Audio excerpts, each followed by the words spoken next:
قل يا عبادي الذين أسرفوا على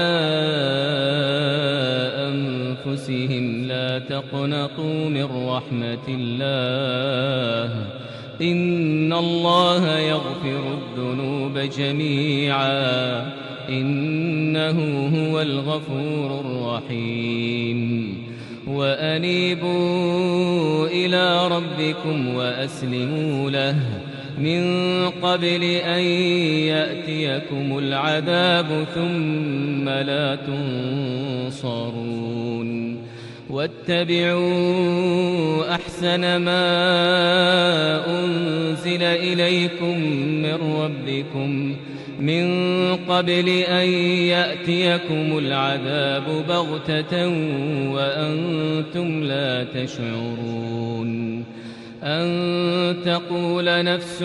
يا حسرة على ما فرطت في جنب الله وإن كنت لمن الساخرين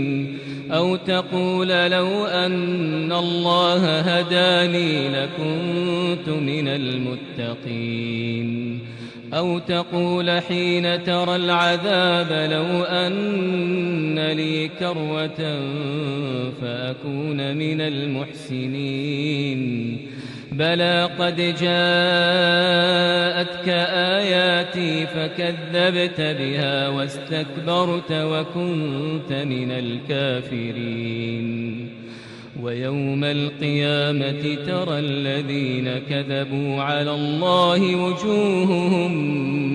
مسودة أليس في جهنم مثوى للمتكبرين وينجي الله الذين اتقوا بمفازتهم لا يمسهم السوء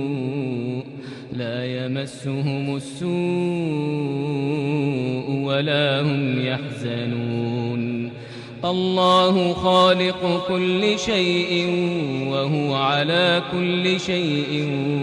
وكيل له مقاليد السماوات والأرض والذين كفروا بآيات الله أولئك هم الخاسرون قل أفغير الله تأمروني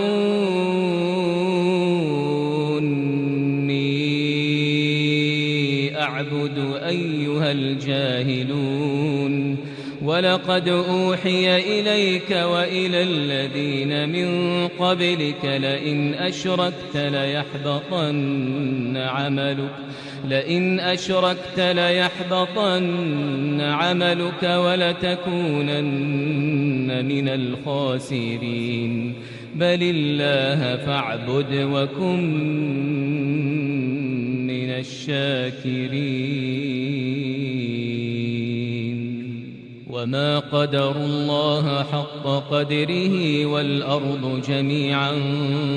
قبضته يوم القيامة والسماوات مطويات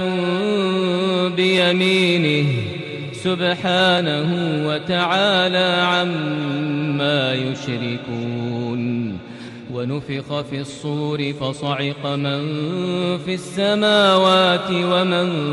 في الأرض إلا من شاء الله ثم نفخ فيه أخرى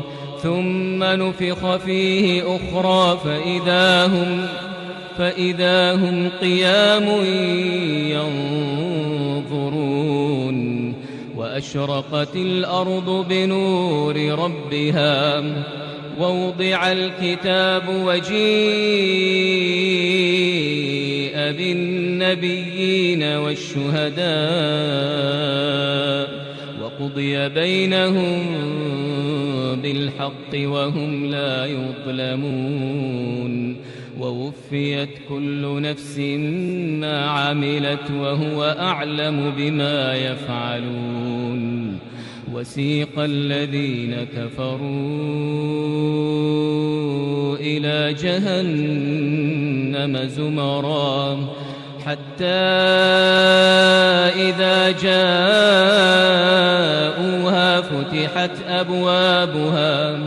فتحت أبوابها وقال لهم خزنتها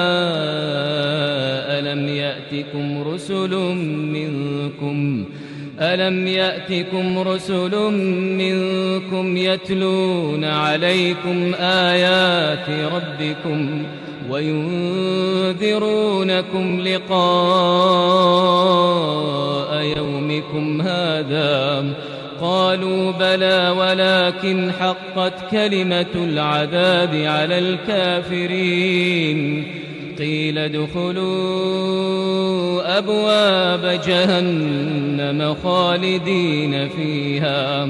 فبئس مثوى المتكبرين. وسيق الذين اتقوا ربهم إلى الجنة زمرا حتى إذا جاءوها وفتحت أبوابها وقال لهم خزنتها سلام عليكم طبتم فادخلوها خالدين. وقالوا الحمد لله الذي صدقنا وعده وأورثنا الأرض نتبوأ من الجنة حيث نشاء فنعم أجر العاملين. وترى الملائكة